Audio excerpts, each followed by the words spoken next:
Capítulo 1. El primer sermón que nadie recordó. Salí de la iglesia con el corazón latiendo aún bajo el eco del sermón. El aire frío de la tarde me golpeó el rostro. Y por un instante creí que el mundo afuera se había detenido. La plaza estaba llena de murmullos. Risas suaves. Saludos entre vecinos. Todos parecían alegres. Como si hubieran recibido una noticia de salvación. Yo también sonreía, hasta que traté de recordar qué había dicho el padre. No había nada. Ni una frase. Ni una palabra. Ni siquiera un fragmento de tono. Todo lo que permanecía en mi mente era un silencio espeso. Como si dentro del templo no se hubiera pronunciado nada. Me giré hacia mi hermano, que caminaba a mi lado. ¿Qué te pareció?, pregunté, intentando sonar casual. Él asintió con entusiasmo. Fue hermoso, pero su mirada vagaba perdida, como si repitiera algo que no comprendía. Una mujer mayor, doña Rosario, se detuvo frente a nosotros. Sus ojos brillaban de lágrimas. «Dios nos ha hablado esta tarde», exclamó con fervor. «¿Y qué dijo?», quise saber. Su boca tembló. Se quedó en blanco. Los labios entreabiertos. Y después rió como una niña. «Que lo importante es», no terminó la frase. Simplemente me abrazó y siguió caminando. Ese instante me heló la sangre. La misa había sido larga. Lo recordaba por el cansancio en mis rodillas. Recordaba los cantos. Los rezos. Incluso la luz de las velas temblando sobre las paredes húmedas. Pero el sermón era como un agujero negro en medio de la memoria. Esa noche no pude dormir. Cerraba los ojos y me parecía escuchar un murmullo en mi cabeza. Una voz grave que quería decirme algo. Pero cada vez que estaba a punto de comprender, el recuerdo se deshacía, como arena escurriéndose entre los dedos. Al día siguiente volví a la iglesia, convencido de que quizá había sido un descuido mío. El padre se encontraba solo en el altar, recogiendo papeles. Me atreví a preguntar: «Padre, ¿de qué trató el sermón de ayer?». Él levantó la mirada. Sus ojos eran tan oscuros que no supe si realmente me observaba. «Hijo, los sermones son para el alma, no para la memoria». Y sonrió. Aquella respuesta me persiguió hasta la madrugada. ¿Cómo podía la memoria ser arrancada de todos al mismo tiempo? ¿Por qué nadie parecía alarmarse? Y lo más inquietante, ¿qué fuerza podía borrar pensamientos con la facilidad de una bendición? Esa fue la primera vez que sentí miedo de entrar en la casa de Dios.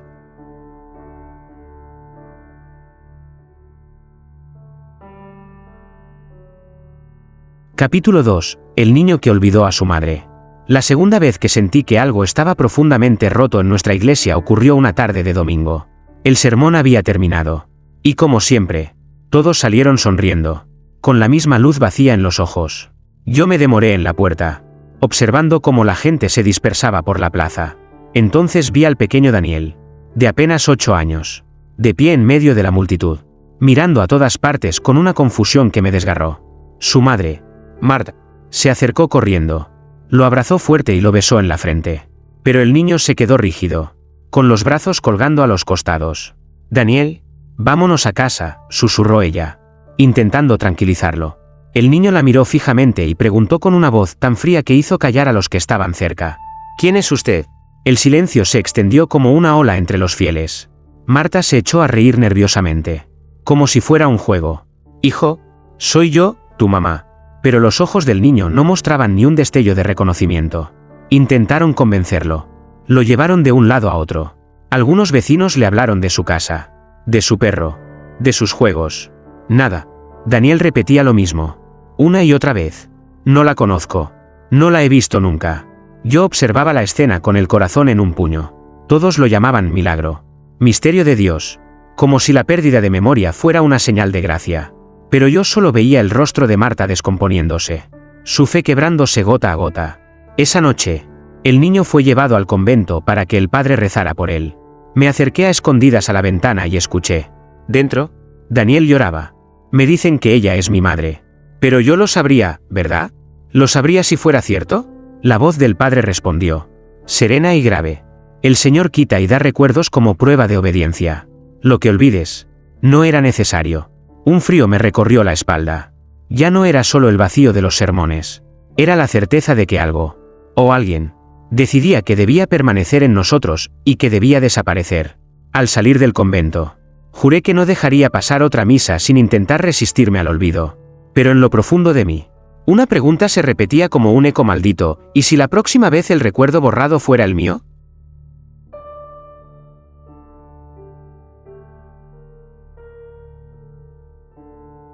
Capítulo 3. Las miradas en blanco. La siguiente misa fue distinta desde el principio. El templo estaba lleno hasta los rincones. Como si la gente hubiera olvidado sus temores y solo recordara la promesa de aquel sermón invisible que les arrancaba las sombras del corazón. Yo me senté en la penúltima banca, decidido a no perder detalle. Tenía un plan: no mirar al altar mientras el padre hablara, sino observar a la gente. El coro terminó un canto suave y el padre subió al púlpito. Cuando abrió la boca, una vibración recorrió las paredes. Pero yo aparté la vista de él y fijé los ojos en los rostros de los fieles. Fue entonces cuando lo vi. Primero en doña Rosario, luego en un joven del mercado. Y más tarde en casi todos. Sus ojos se nublaban. Se volvían opacos, como si alguien hubiera corrido una cortina tras ellos. Era una mirada en blanco, vacía de todo rastro de pensamiento. Nadie parpadeaba, nadie se movía, solo una quietud inhumana, como si sus almas hubieran sido suspendidas en el aire. Mi corazón golpeaba contra las costillas. Intenté distraerme contando cuántos eran, pero me perdí en esa masa de rostros idénticos, respirando al mismo ritmo, obedeciendo a un eco que yo no escuchaba. Y de pronto, como si alguien hubiera tirado de un hilo invisible, todos sonrieron al unísono. Una sonrisa hueca, sin calor, idéntica en cada rostro. Quise gritar, pero un nudo me cerró la garganta. Mis ojos buscaron a Daniel, el niño que ya no reconocía a su madre. Estaba sentado en primera fila, con la misma expresión en blanco, como si jamás hubiera tenido memoria de nada.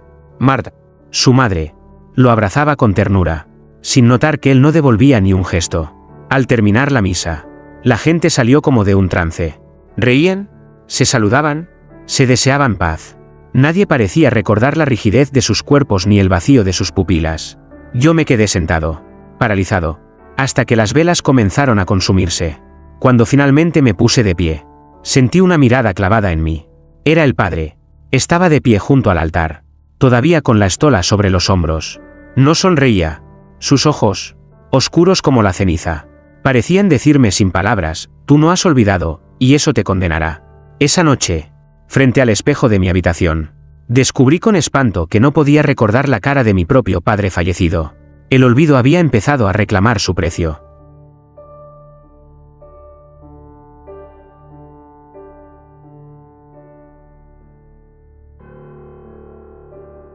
Capítulo 4. El secreto en el confesionario. Aquella semana decidí confesarme. No por devoción, sino por miedo. Tenía la esperanza absurda de que, al hablar frente al padre, pudiera arrancarle un fragmento de verdad.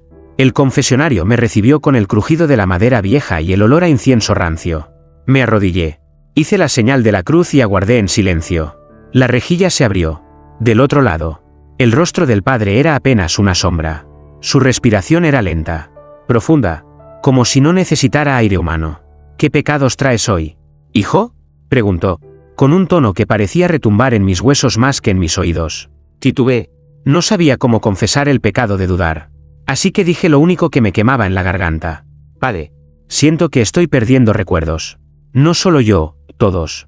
La misa borra algo de nosotros. Un silencio pesado cayó entre nosotros. Entonces escuché un susurro que no parecía provenir del sacerdote, sino de un lugar más hondo, más oscuro. El olvido es gracia. El que recuerda, se condena. Me quedé helado. Antes de que pudiera responder, alguien empujó la puerta del otro lado del confesionario. Otra persona entraba para confesarse. Me encogí en mi rincón, dispuesto a salir.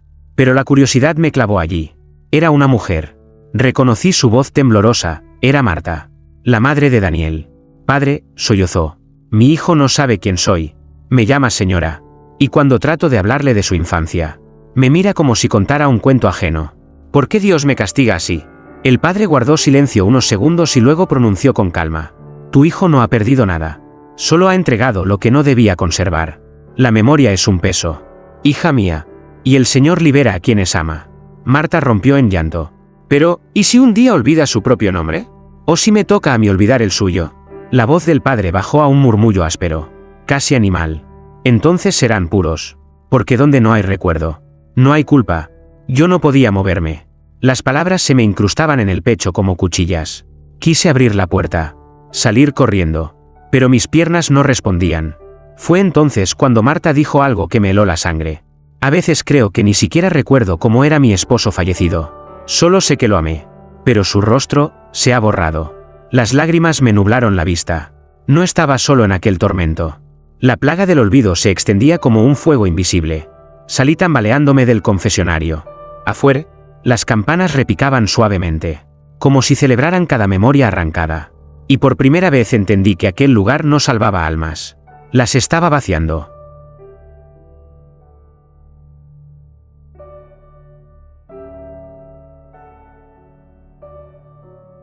Capítulo 5. El nombre que desapareció.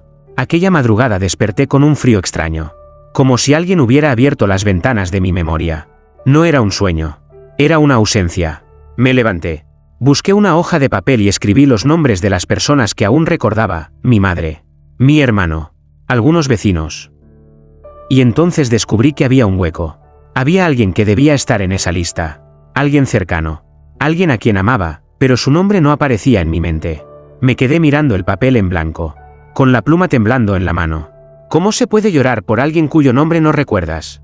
Una parte de mí gritaba que existía, que caminaba conmigo en las plazas, que compartía las comidas en mi casa. Otra parte, en cambio, repetía la mentira dulce del olvido: nunca hubo nadie. Ese día, al salir a la calle, observé a los vecinos. Sus conversaciones eran triviales, como siempre, pero faltaba algo. Todos evitaban pronunciar ciertos nombres, como si hubieran sido borrados del vocabulario. Nadie parecía darse cuenta. Me acerqué a doña Rosario y, con torpeza, pregunté: ¿recuerda usted a...? La voz se me quebró.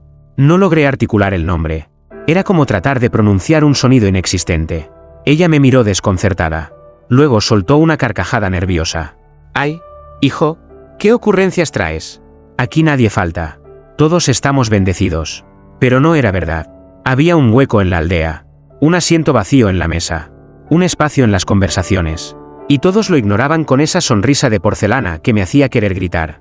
Esa noche fui a la iglesia con la intención de enfrentar al padre. El templo estaba vacío, iluminado apenas por las velas. Lo encontré de pie frente al altar, como si me esperara. «Padre», dije con voz rota, «¿a quién hemos perdido? ¿Por qué ya no puedo recordar?» Él me observó con calma, y una mueca que parecía compasión se dibujó en sus labios. «Lo que olvidas nunca existió para ti. Hijo, agradece esa limpieza». Di un paso atrás, furioso. «No es limpieza. Es un asesinato de memorias». Su mirada se endureció, como si en sus pupilas no hubiera ojos sino abismos. «El verdadero pecado», susurró, «no es olvidar, sino aferrarse». De repente, las campanas repicaron solas en la torre, sin manos que las tocaran. Y con cada campanada sentí que la memoria perdida se alejaba más, como un barco hundiéndose en la niebla.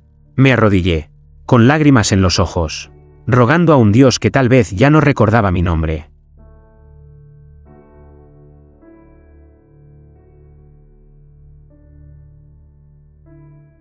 Capítulo 6. El sermón escrito en sangre. Esa noche, incapaz de soportar la angustia, decidí colarme en la sacristía. Había escuchado rumores de que el padre guardaba allí manuscritos antiguos, heredados de generaciones de sacerdotes. Nadie en el pueblo se atrevía a tocarlos. Decían que las palabras estaban vivas, que podían morder la mente. Empujé la puerta con cuidado. El olor a humedad y cera gastada me envolvió de inmediato. Entre cajones y estantes cubiertos de polvo, encontré un cofre pequeño, cerrado con un candado oxidado. Bastó un golpe seco con un candelabro para abrirlo. Dentro había hojas amarillentas, con letras torcidas, escritas en latín arcaico, y en una de ellas, lo vi, manchas rojas, secas, que no eran tinta. El título me heló la sangre: Sermo Oblivionis, el sermón del olvido. Con las manos temblorosas, empecé a leer en voz baja.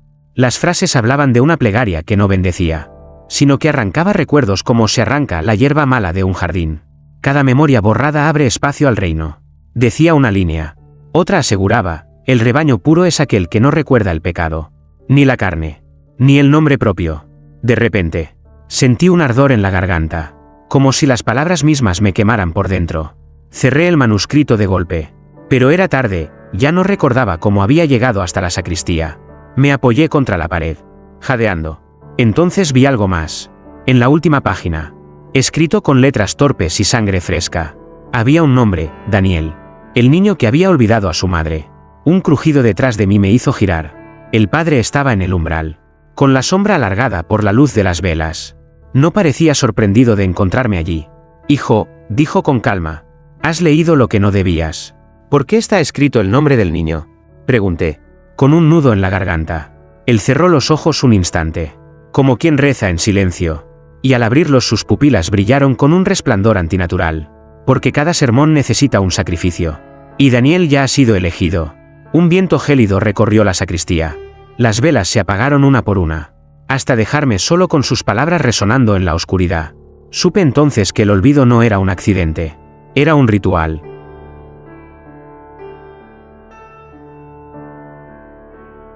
Capítulo 7. El altar que tragaba memorias. Esa semana el pueblo entero fue convocado a una misa nocturna. Nadie preguntó por qué. Simplemente obedecieron, con esa docilidad que cada vez se parecía más al vacío. El templo estaba abarrotado. Las velas proyectaban sombras que se retorcían como criaturas vivas sobre los muros. Y el altar parecía más alto que nunca, casi como una montaña erguida para devorar. Me senté en el último banco, oculto tras un grupo de ancianos. Mi mente aún ardía con la visión del manuscrito. Con aquella frase maldita, cada sermón necesita un sacrificio. No podía apartar los ojos del niño Daniel, sentado en la primera fila, inmóvil como una estatua. Cuando el padre comenzó a hablar, su voz no era ya la de un hombre, era un rugido sordo, un murmullo de 100 voces mezcladas. Y entonces sucedió, el altar vibró, no por efecto de las campanas, ni por el temblor del suelo, sino como si respirara. Las velas que lo rodeaban se inclinaron hacia él, como absorbidas por una corriente invisible. Y poco a poco, un resplandor oscuro se abrió en las grietas de la madera, una negrura líquida, espesa, que se movía como bocas hambrientas. Vi a doña Rosario llevarse las manos a la cabeza, llorando, aunque su rostro se mantenía inexplicablemente sonriente. A cada palabra del padre, algo parecía desprenderse de ella, recuerdos, fragmentos de vida, imágenes que no podían verse, pero que se sentían como hojas arrancadas de un libro. Y esa negrura del altar las absorbía con un gemido casi humano. Una oleada de terror me sacudió. Entendí que no era un símbolo, no era una metáfora. El altar devoraba memorias, tragaba las historias, los rostros, los pecados y los nombres, dejando a los fieles como vasijas huecas, dóciles, incapaces de rebelarse. De pronto, Daniel se levantó sin que nadie lo mandara. Caminó hacia el altar como un cordero al sacrificio. Su madre intentó detenerlo, pero sus brazos parecían de piedra, incapaces de moverse. Yo quise gritar, pero el aire me faltó, como si la oscuridad hubiera entrado en mis pulmones. El niño extendió las manos y, en ese instante, el altar exhaló un gemido profundo, tan grave que las paredes se agrietaron.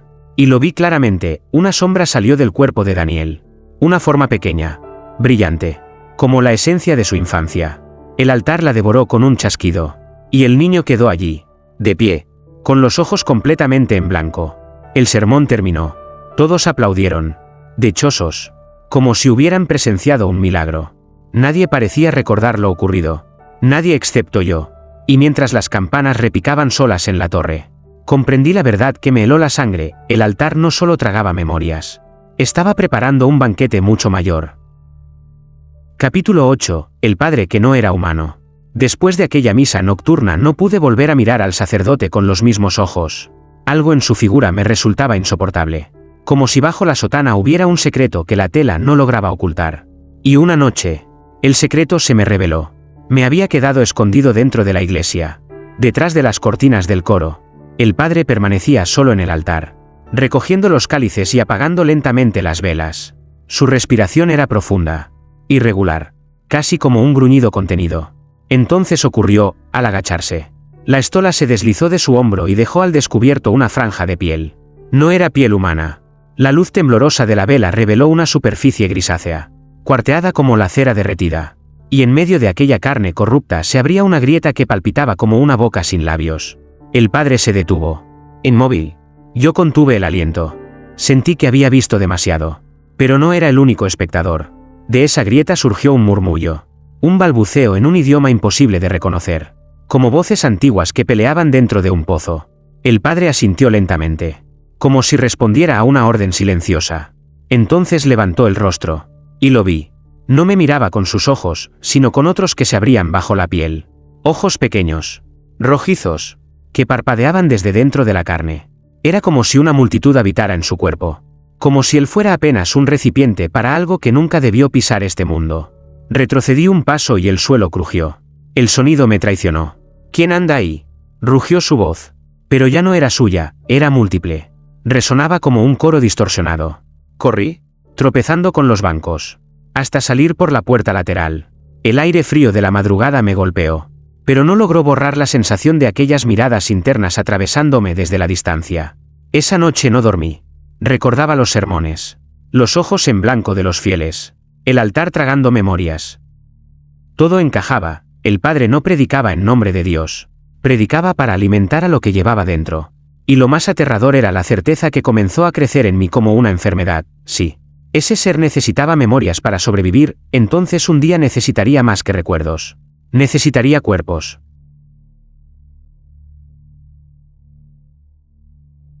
Capítulo 9. La misa de los ausentes. La siguiente convocatoria llegó sin previo aviso, una misa al amanecer, cuando la niebla todavía cubría las calles como un sudario. El repicar de las campanas me despertó sobresaltado. Y al mirar por la ventana vi a todos mis vecinos dirigirse a la iglesia, obedientes, con el paso lento y los ojos perdidos. Yo los seguí a cierta distancia.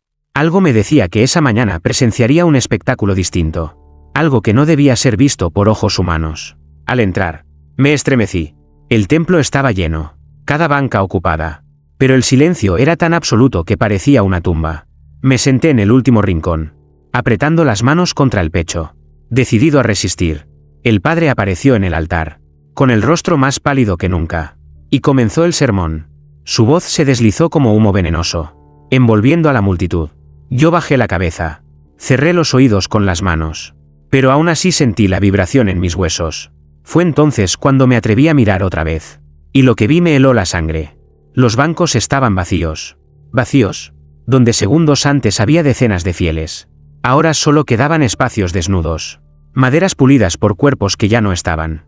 Miré a un lado y a otro, buscando explicación, pero al volver la vista hacia el altar, vi a todos.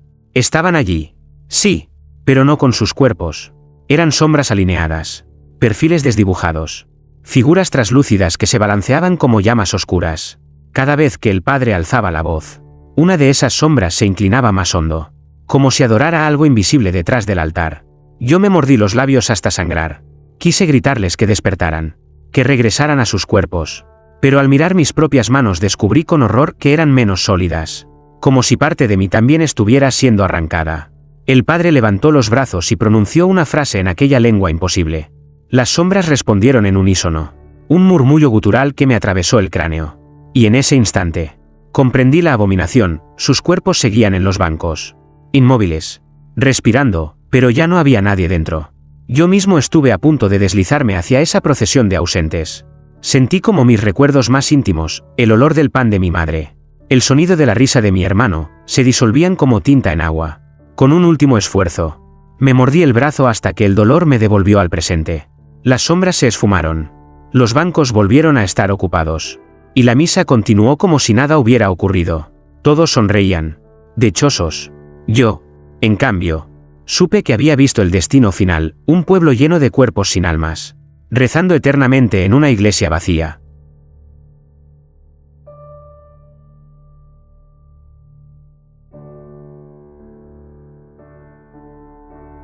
Capítulo 10. El recuerdo prohibido.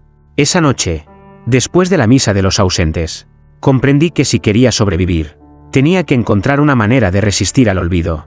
No bastaba con huir ni con cerrar los oídos. El sermón encontraba siempre una grieta por donde filtrarse.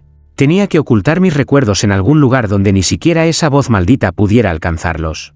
Me encerré en mi habitación y comencé a escribir. Puse en papel cada nombre, cada rostro, cada instante que temía perder, el olor del pan de mi madre, la risa de mi hermano, la voz temblorosa de Marta llamando a su hijo. Escribí hasta que la vela se consumió. Y al terminar, sentí que había cometido un sacrilegio, porque lo que protegía en esas hojas era precisamente lo que el sermón quería arrancar. Al día siguiente, en la misa, probé mi método. Cuando el padre subió al púlpito y su voz retumbó como un eco de abismo, yo me tapé los oídos y repetí mentalmente lo que había escrito la noche anterior. Mi madre se llamaba Elena, mi hermano se llamaba Julián.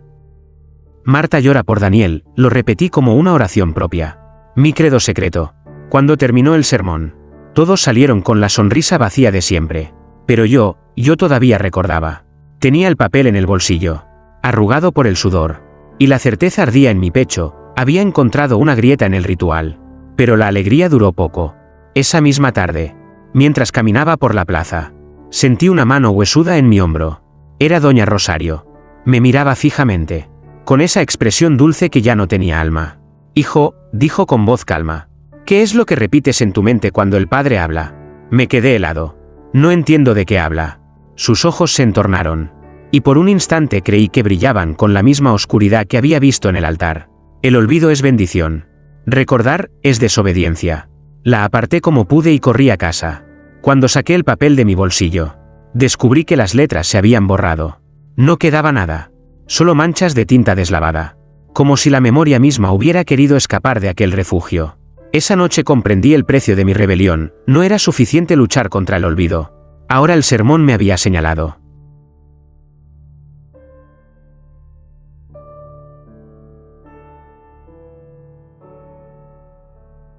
Capítulo 11. El grito que rompió el sermón. La iglesia estaba más llena que nunca. Era como si todo el pueblo hubiera sido arrastrado por una fuerza invisible, incapaz de resistirse a la convocatoria. Yo entré con el corazón oprimido, sabiendo que aquella misa no sería como las demás. Había una tensión en el aire, un presentimiento oscuro que me erizaba la piel. El padre subió lentamente al púlpito. Su sotana parecía más pesada, como si dentro llevara algo que luchaba por salir. Abrió la boca, y su voz cayó sobre nosotros como un trueno apagado. Las palabras, incomprensibles pero irresistibles, empezaron a llenar el templo. Sentí de inmediato la presión en mi mente, la tentación del vacío, el arrastre del olvido. Yo estaba preparado, repitiendo mis recuerdos como un rezo secreto. Mi madre se llamaba Elena. Mi hermano era Julián, pero esa vez la fuerza era más brutal, más voraz, como si quisiera arrancarme el alma de un solo tirón. Y entonces sucedió. Una mujer, al frente, se levantó de golpe. Era Marta, con los ojos enrojecidos y la voz rota. Gritó con todas sus fuerzas: «¡Basta! ¡Devuélvanme a mi hijo!». El grito atravesó la iglesia como un rayo. Todos los fieles se estremecieron al unísono. Y por un instante, el sermón se quebró. Vi a varios vecinos llevarse las manos a la cabeza, confundidos, como si por un segundo recuperaran la conciencia de todo lo perdido. Los ojos de Daniel, sentado junto al altar, parpadearon con un destello de reconocimiento, pero solo por un instante. El padre detuvo el sermón. Su rostro se deformó en un rictus de furia, y una voz múltiple brotó de su garganta. El grito profana la ofrenda. Las bancas crujieron. La gente, como marionetas, se volvió contra Marta. No había odio en sus rostros, solo esa sonrisa vacía que ya me resultaba insoportable. La rodearon, la sujetaron por los brazos, mientras ella forcejeaba y seguía gritando el nombre de su hijo. «Daniel, eres mío. Soy tu madre». El niño la miraba sin comprender, sus ojos en blanco otra vez, como si el recuerdo hubiera sido arrancado de raíz. El padre levantó la mano, y todos callaron. Marta fue arrodillada a la fuerza frente al altar. El silencio era tan denso que podía escucharse el llanto ahogado de alguien al fondo. Yo me sentía paralizado, con el corazón retumbando en los oídos, incapaz de mover un músculo. El padre pronunció unas palabras en la lengua maldita, y un viento helado recorrió el templo. La grieta del altar se abrió, respirando con ansias. Marta gritó una última vez, un grito tan desgarrador que me partió en dos, y luego, de repente, cayó en silencio. Cuando abrió. Capítulo 12. La memoria del narrador. Desde aquella misa, mi mente se convirtió en un campo de batalla. No era solo el recuerdo de Marta lo que me perseguía, era la certeza de que yo mismo empezaba a desmoronarme, a vaciarme poco a poco como los demás. Al amanecer, me miré al espejo y sentí un vacío insoportable. Reconocía mis ojos, mi boca, mis manos, pero no lograba recordar qué edad tenía, ni qué día era, ni siquiera cuándo había sido la última vez que había reído de verdad. El rostro de mi padre fallecido era ya una niebla borrosa. Y lo peor, tuve que repetir varias veces mi propio nombre para no olvidarlo. Cada vez sonaba más extraño, como si perteneciera a otro. Salí a la calle buscando aire, pero el pueblo entero parecía haber cambiado. Los vecinos caminaban como sombras que repetían gestos automáticos. Una mujer colgaba ropa invisible en un tendedero vacío. Un anciano alimentaba a unas palomas que no existían. Y cuando me acerqué a saludarlos, me miraron con ojos vidriosos, como si yo mismo hubiera sido borrado de sus memorias. Volví a casa y abrí el cajón donde guardaba los papeles con mis recuerdos escritos. Estaban en blanco. Cada palabra, cada nombre, cada detalle había desaparecido de la tinta. Era como si el olvido hubiera entrado en mi cuarto mientras dormía. Esa noche soñé, o quizás no fue un sueño, que estaba en la iglesia, sentado solo, y el padre me observaba desde el altar. No decía nada, solo me sonreía, mientras detrás de él una multitud de sombras me señalaba. Al despertar, todavía escuchaba la misma frase resonando en mi cabeza: tú eres el último recuerdo que debe borrarse. Empecé a perder la noción del tiempo. A veces despertaba en lugares que no recordaba haber caminado. A veces me encontraba con objetos familiares, un libro, una fotografía, que no reconocía como míos. Y en ocasiones, al verme en el espejo, sentía que la figura que me devolvía la mirada no era yo, sino un extraño con mi misma piel. Lo entendí con un escalofrío: no estaban robándome los recuerdos al azar. Estaban desmantelando mi identidad pieza por pieza, hasta que no quedara nadie que pudiera contar la verdad. Me arrodillé en el suelo, con lágrimas ardiendo en mis ojos, y recé. No pedí salvación. Solo supliqué una cosa: que al menos alguien recordara que yo había existido, porque yo ya estaba desapareciendo.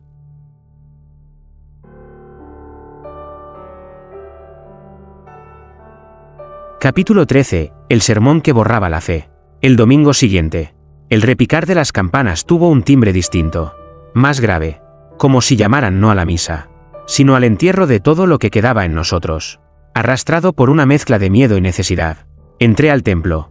Allí estaban todos, en silencio, esperando el nuevo sermón. Yo temblaba.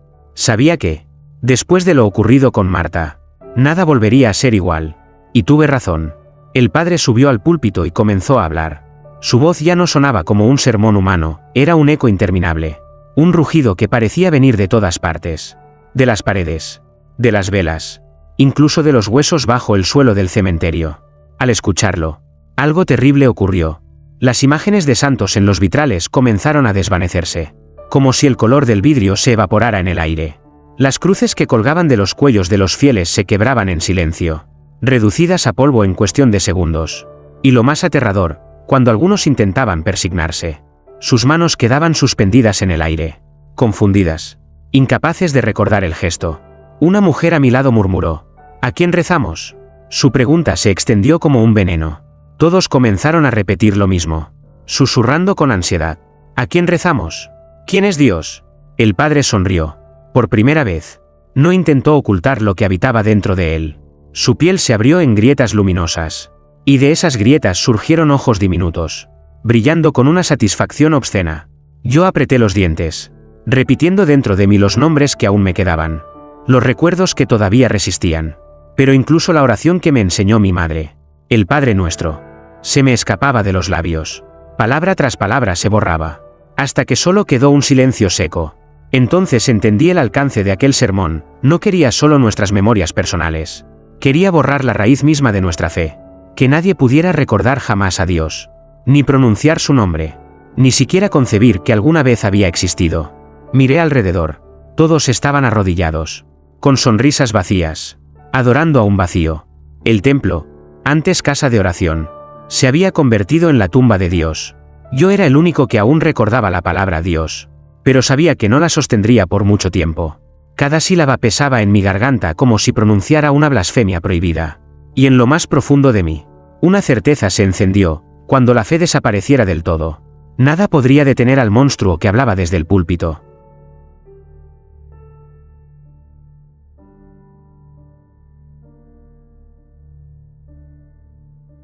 Capítulo 14. La última confesión. Entré en la iglesia vacío de todo menos de rabia. El eco de las campanas se deshacía en mis oídos, y cada golpe me recordaba que era probablemente la última vez que escucharía ese sonido como hombre consciente. Caminé hacia el confesionario, decidido a enfrentarme con aquello que usaba el rostro del padre. El interior estaba oscuro, sofocante, con un olor rancio a madera y a sudor antiguo. Me arrodillé, hice el gesto de la cruz casi por instinto, y esperé. La rejilla se abrió con un chirrido. No vi un rostro humano, solo un resplandor tenue, como carbones ardiendo detrás de la sombra. ¿Qué pecados traes hoy, hijo?, preguntó la voz. Y ya no era voz, eran decenas, superpuestas, murmurando al unísono. Respiré hondo. No vengo a confesarme. Vengo a preguntarte. ¿Qué eres? ¿Qué haces con nosotros? Un silencio espeso, que duró demasiado. Luego, un murmullo. Soy el guardián del olvido. Vosotros me abristeis la puerta con vuestras culpas. Yo limpio lo que nunca debió existir. No limpias, respondí, apretando los puños. Robas. Nos dejas vacíos. Sin recuerdos. Sin fe. Sin nombre. Nos conviertes en sombras. Un sonido parecido a una risa reptó a través de la madera. ¿Y no es eso lo que siempre deseaste? ¿Vivir sin culpa? ¿Un pueblo sin pecado? ¿Incapaz de recordar el dolor? Yo os regalo paz. Y tú lo llamas condena. Sentí que algo dentro de mí se quebraba. Era cierto, había noches en que deseaba olvidar. El rostro de mi padre muerto. Los gritos de Marta. La mirada perdida de Daniel. Todo dolía demasiado. Pero entonces comprendí que el dolor era lo único que me hacía humano. Prefiero el dolor a la nada, dije con voz firme. La rejilla vibró, y los carbones encendidos detrás de ella parpadearon como ojos de bestia. Entonces serás el último recuerdo, susurró. Y cuando tú caigas, no quedará nadie para pronunciar el nombre de tu Dios. Las paredes del confesionario comenzaron a agrietarse, como si una fuerza enorme presionara desde dentro. Retrocedí, pero la puerta se cerró sola. Una voz retumbó en mi cráneo. Confiesa tu último pecado. Temblando, respondí. Mi pecado es recordar. Las maderas explotaron hacia afuera, y el templo entero se estremeció. La criatura había revelado su verdadero rostro, y yo estaba solo frente a ella. Supe entonces que el final estaba cerca.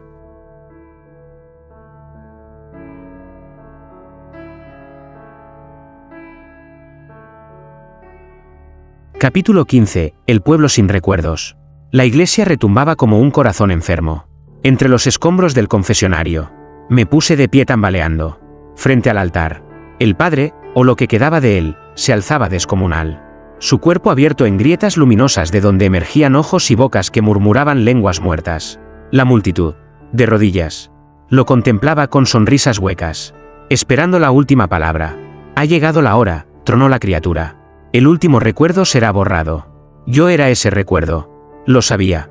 No quedaba nadie más que llevara todavía dentro la chispa de lo perdido. Marta, Daniel, mi madre, mi hermano. Dios mismo. Si yo caía, todo desaparecería. Me llevé las manos a la cabeza, intentando resistir. Repetí sus nombres como un conjuro: Elena, Julián, Marta, Daniel. Dios, cada palabra dolía como un clavo ardiente en la lengua. Pero mientras lo hacía, noté que algunos rostros en la multitud temblaban, que una lágrima rodaba por la mejilla de doña Rosario. Por un instante, algo volvía. El monstruo rugió. El altar se abrió como una herida inmensa, y un torbellino de oscuridad comenzó a succionar recuerdos, rostros, hasta el aire mismo. Sentí como mi mente se desgarraba, como mi propio nombre se evaporaba de mi memoria. Caí de rodillas. La nada me envolvía. Y entonces, en un último esfuerzo, grité con toda mi alma. Yo recuerdo, aunque me cueste la vida. Yo recuerdo.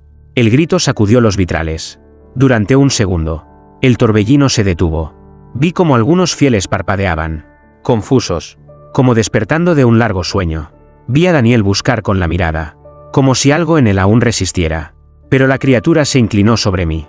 Su sombra me cubrió por completo, y sus 1000 voces susurraron. No recordarás ni tu grito. El mundo se volvió blanco. Cuando abrí los ojos, estaba en la plaza. El pueblo entero caminaba con calma, como si nada hubiera ocurrido. Sonreían, se saludaban, intercambiaban frases vacías. Pero ya no había campanas, ni iglesia, ni siquiera el nombre de Dios. Me miré las manos. No reconocí sus líneas. Busqué un reflejo en la fuente, y el rostro que me devolvió la mirada era el de un extraño. Intenté recordar quién era, de dónde venía, por qué mi corazón dolía tanto. No encontré respuesta. Solo quedó un silencio inmenso. Un pueblo sin recuerdos, y yo, una sombra más entre ellos.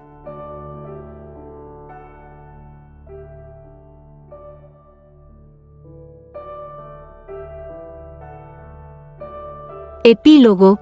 El eco del olvido. Dicen que, al caer la tarde, las campanas del pueblo siguen sonando solas. Aunque nadie recuerda haber construido una torre, dicen que las sombras se arrodillan en la plaza vacía, recitando palabras que no existen en ninguna lengua, y dicen que, A veces, un grito lejano atraviesa el aire, un grito que nadie logra comprender, pero que hace temblar el alma como si reconociera algo perdido. Yo camino entre ellos, con la sonrisa dócil de todos, sin nombre, sin historia.